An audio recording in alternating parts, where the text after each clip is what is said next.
Mitos versus fakta industri sawit di dalam isu sosial, ekonomi, dan lingkungan global.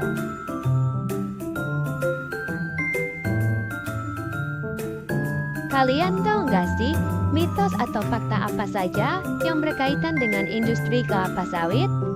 Pada kesempatan kali ini, aku akan mengajak kalian mengenal lebih dalam mengenai mitos versus fakta industri kelapa sawit Indonesia dalam isu sosial, ekonomi, dan lingkungan global. Jadi begini teman-teman, industri kelapa sawit merupakan salah satu industri strategis yang bergerak pada sektor pertanian yang banyak di negara-negara tropis seperti Indonesia, Malaysia, dan Thailand. Seperti kita ketahui bahwa negara Indonesia merupakan produsen minyak sawit terbesar di dunia. Badan Pusat Statistik mencatat Indonesia memproduksi kelapa sawit sebanyak 45,58 juta ton pada tahun 2022. Jumlah tersebut meningkat 1,02% dibanding pada tahun sebelumnya yang mencapai 45,12 juta ton. Sebagai negara yang memproduksi kelapa sawit terbesar di dunia, tentu banyak isu-isu tentang kelapa sawit di luar sana. Yuk kita bahas!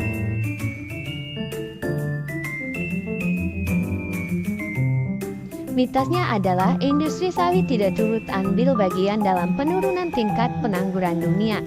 Padahal faktanya, industri sawit ikut berkontribusi bagi perekonomian global yang berkaitan dengan aktivitas impor dan hilirisasi yang terjadi di negara-negara importir.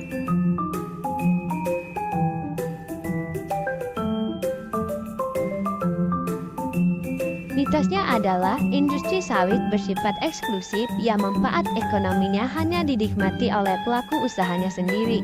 Padahal pada faktanya, industri sawit tidak hanya dinikmati oleh pelaku usahanya sendiri teman-teman. Industri sawit juga memberikan kontribusi kepada para warga sekitar di daerah perkebunan kelapa sawit yang membuka peluang pekerjaan sehingga meningkatkan kesejahteraan ekonomi masyarakat sekitar.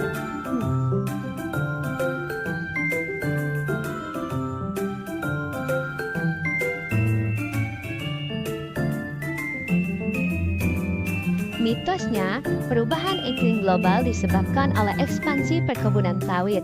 Padahal faktanya dapat dilihat dari gambar tersebut bahwa dengan semakin besarnya energi matahari yang terperangkap dalam atmosfer, bumi menyebabkan terjadinya perubahan iklim global, antara lain seperti evaporasi meningkat, pemanasan atau kenaikan temperatur air laut atau samudra, perubahan kondisi tanaman dan hewan, salju dan es yang meleleh.